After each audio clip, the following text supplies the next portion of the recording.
Music Mylari. ವೇದಿಕೆ ಮೇಲೆ mic ಹಿಡಿದು ಹಾಡೋದನ್ನು ನೀವೆಲ್ಲ ನೋಡಿದ್ದೀರಿ. ಆದ್ರೀಗ ಅದೇ ಮ್ಯೂಸಿಕ್ ಮೈಲಾರಿ ಪೊಲೀಸರ ಆತಿಥ್ಯ ಸ್ವೀಕರಿಸುವಂತಾಗಿದೆ. ಉತ್ತರ ಕರ್ನಾಟಕದ ಖ್ಯಾತ ಜನಪದ ಗಾಯಕ ಮ್ಯೂಸಿಕ್ ಮೈಲಾರಿಯನ್ನು ಅಪ್ರಾಪ್ತ ಬಾಲಕಿಯ ಮೇಲೆ ಲೈಂಗಿಕ ದೌರ್ಜನ್ಯ ಎಸಗಿದ ಆರೋಪದ ಮೇಲೆ ಪೊಲೀಸರು ಬಂಧಿಸಿದ್ದಾರೆ. ಬಾಗಲಕೋಟೆಯ ಮಹಲಿಂಗಪುರ ಪೊಲೀಸ್ ಠಾಣೆಯಲ್ಲಿ ಮೈಲಾರಿ ವಿರುದ್ಧ ಕೇಸ್ ದಾಖಲಾಗಿದೆ. ಫೋಕ್ಸೋ ಕಾಯ್ದೆಯ ವಿವಿಧ ಕಲಂಗಳು ಹಾಗೂ BNS ಕೆಲ ಸೆಕ್ಷನ್ಗಳಡಿ ಪ್ರಕರಣ ದಾಖಲಾಗಿದೆ. ಪೊಲೀಸ್ ಮಾಹಿತಿ ಪ್ರಕಾರ ಅಪ್ರಾಪ್ತ ಬಾಲಕಿಯು ಆರ್ಕೆಸ್ಟ್ರಾ ಕಾರ್ಯಕ್ರಮಕ್ಕೆ ಡ್ಯಾನ್ಸ್ ಮಾಡಲು ಬಂದಿದ್ಲು. ಬಾಲಕಿಯನ್ನು ಕಾರ್ಯಕ್ರಮದ ನಂತರ ಲಾಡ್ಜ್ಗೆ ಕರೆದುಕೊಂಡು ಹೋಗಿ ಬಲವಂತವಾಗಿ ಲೈಂಗಿಕ ದೌರ್ಜನ್ಯ ಎಸಗಿದ್ದಾನೆ ಎಂಬ ಆರೋಪ ಇದೆ. ಈ ಪ್ರಕರಣದಲ್ಲಿ ಒಟ್ಟು 7 ಜನ ಆರೋಪಿತರು. ಪ್ರಮುಖ ಆರೋಪಿ ಮ್ಯೂಸಿಕ್ ಮೈಲಾರಿ ವಿರುದ್ಧ ಫೋಕ್ಸೋ ಕಾಯ್ದೆಯಡಿ ಪ್ರಕರಣ ದಾಖಲಾಗಿದೆ.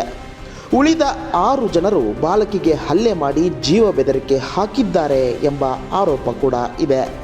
ಡಿಸೆಂಬರ್ 17ರ ಬೆಳಗ್ಗೆ ಮಹಾರಾಷ್ಟ್ರಕ್ಕೆ ತೆರಳುತ್ತಿದ್ದ ವೇಳೆ ಮಹಲಿಂಗಪುರ ಠಾಣೆ ಪೊಲೀಸರು ಮ್ಯೂಸಿಕ್ ಮೈಲಾರಿಯನ್ನು ಬಂಧಿಸಿದ್ದಾರೆ. ಬಂಧನದ ಬಳಿಕ ಆತನ ಮೆಡಿಕಲ್ ಪರೀಕ್ಷೆ ನಡೆಸಿ ನ್ಯಾಯಾಲಯಕ್ಕೆ ಹಾಜರುಪಡಿಸಲಾಗಿದೆ.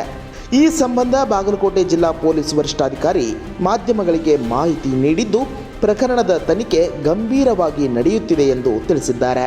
ಉಳಿದ ಆರೋಪಿತರ ಪತ್ತೆಗಾಗಿ ವಿಶೇಷ ಪೊಲೀಸ್ ತಂಡ ರಚಿಸಲಾಗಿದೆ. ಮೆಡಿಕಲ್ ಟೆಸ್ಟ್ ಬಳಿಕ ಮಾಧ್ಯಮಗಳೊಂದಿಗೆ ಮಾತನಾಡಿರುವ ಮ್ಯೂಸಿಕ್ ಮೈಲಾರಿ ತಾನು ಯಾವುದೇ ತಪ್ಪು ಮಾಡಿಲ್ಲ ಎಂದು ಹೇಳಿದ್ದು, ಕಾನೂನು ಹೋರಾಟ ನಡೆಸುವುದಾಗಿ ತಿಳಿಸಿದ್ದಾರೆ.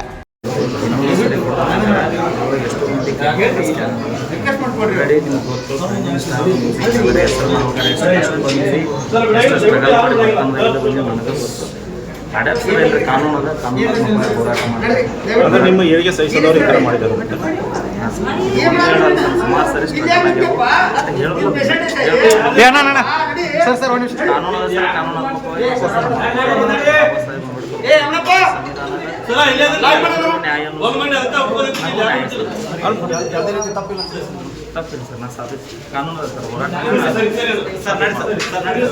ಸದ್ಯ ಪ್ರಕರಣದ ತನಿಖೆ ಮುಂದುವರೆದಿದ್ದು, ಪೊಲೀಸರು ಎಲ್ಲ ಸಾಕ್ಷ್ಯಾಧಾರಗಳನ್ನು ಸಂಗ್ರಹಿಸುತ್ತಿದ್ದಾರೆ.